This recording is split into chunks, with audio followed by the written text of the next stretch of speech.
Assalamualaikum warahmatullahi wabarakatuh.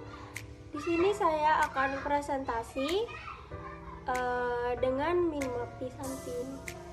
Kalian bisa lihat minmapnya.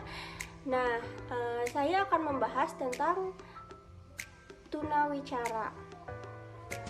Nah, apakah itu tunawicara? Kita akan bahas di slide selanjutnya. Pertama, kita akan membahas tentang definisinya. Definisi menurut beberapa ahli itu pertama, menurut Platon tahun 1991, tunawicara adalah suatu kondisi ketidakmampuan seseorang untuk mengkomunikasikan gagasan kepada pendengar atau orang lain dengan menggunakan organ bicaranya, yang bisa disebabkan karena kerusakan otak, celah langit-langit, bibir sumbing, dan sebagainya.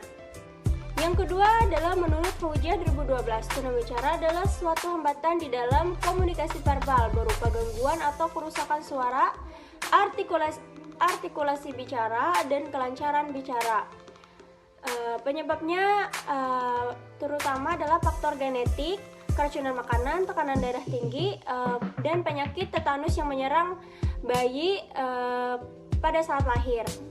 Maka jika kita lihat lagi, kita telah lagi dari pendapat beberapa ahli tersebut, ialah dimana anak tunawicara itu bukanlah anak yang bisu atau tidak dapat bicara sama sekali, namun tunawicara memiliki makna yang lebih luas lagi, yaitu gangguan atau hambatan dalam melakukan komunikasi berbicara yang meliputi gangguan atau kelainan dalam pengucapan artikulasi. Nah, gangguan suara dan ketidaklancaran berbicara sehingga sulit melakukan komunikasi dengan orang lain. Maka perlu diingat, tunawicara bukan berarti hanya orang bisu, tetapi juga anak yang mengalami gagap dan keterlambatan bicara pun termasuk dalam kategori tunawicara. Secara umum, tunawicara dikelompokkan menjadi 4. Yang pertama adalah kelainan suara atau tone, di mana hambatan dalam kualitas suara pembicara, misal kualitas secara suara terlalu keras atau lembut, nada terlalu rendah atau tinggi.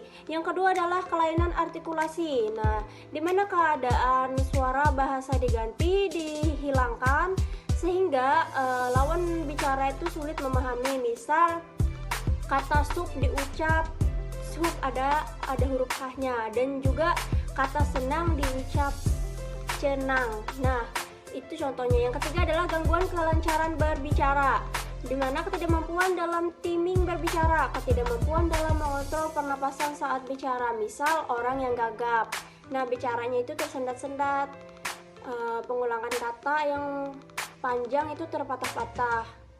Yang keempat adalah kelainan bahasa, ketidakmampuan dalam menggunakan kata-kata karena disfungsi susunan saraf otak, saraf pusat, sehingga menghalangi pemahaman atau gangguan kata-kata. Nah, karakteristik anak tunawicara, yang pertama adalah neonatal, prevalensi tertinggi pada bayi prematur, yaitu kondisi bayi yang dilahirkan prematur dapat menyebabkan ketidaksempurnaan pertumbuhan organ yang berakibat timbulnya gangguan dalam berbicara. Yang kedua adalah membaca, komorbid kesebel membaca dan cenderung menghindari tugas membaca. Yang ketiga adalah rasio 4:1 pada anak laki-laki versus anak perempuan. Yang keempat adalah kikuk, di mana kurang fleksibel dalam mobilitas dan kesulitan menyesuaikan diri. Yang kelima adalah potensi, 4 kali lipat jika belum berjalan usia 18 bulan, lalu belum bisa berbicara usia 24 bulan. Anak dengan gangguan penglihatan. Jika ingin lebih lanjut, cara mudah mengenali ciri-cirinya adalah anak itu berbicara keras namun tidak jelas, dia cadel, suaranya sengau, banyak melakukan gerak tubuh, bibir sumbing, seringkali suka melihat gerak tubuh dan gerak bibir orang lain.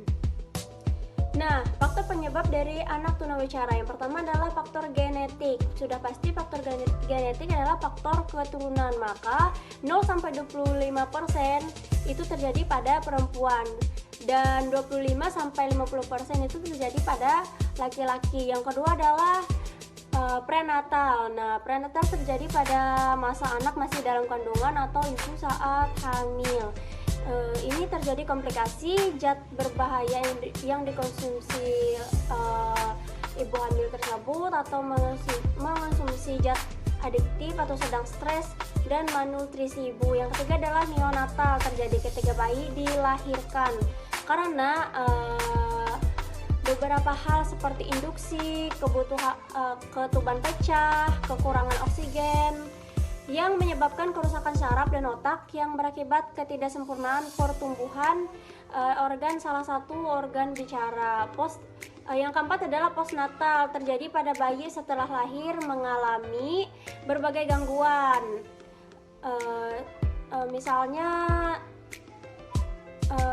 terserang penyakit meningitis, radang selaput otak, dan infeksi alat pernapasan. Nah, selanjutnya adalah bagaimana penanganan anak tunawicara di setting pendidikan. Yang pertama adalah self acceptance, dilakukan oleh orang yang berinteraksi sehari-hari. Yang kedua adalah self concept, melakukan penerimaan berkaitan dengan pembentukan konsep diri anak. Yang ketiga adalah self esteem, yaitu konsep diri positif, membuat anak merasa dihargai dan diterima. Yang keempat adalah observasi dan menulis, melatih optimalisasi metode belajar di aktivitas observasi atau analisis yang dituangkan dalam tulisan. Yang kelima adalah kegiatan klasikal seperti guru mengajak menyanyi atau membaca berkelompok di sekolah. Sekian presentasi dari saya. Jika ada salah kata atau kekurangan dari video ini, saya mohon maaf. Wassalamualaikum warahmatullahi wabarakatuh. Semoga bermanfaat.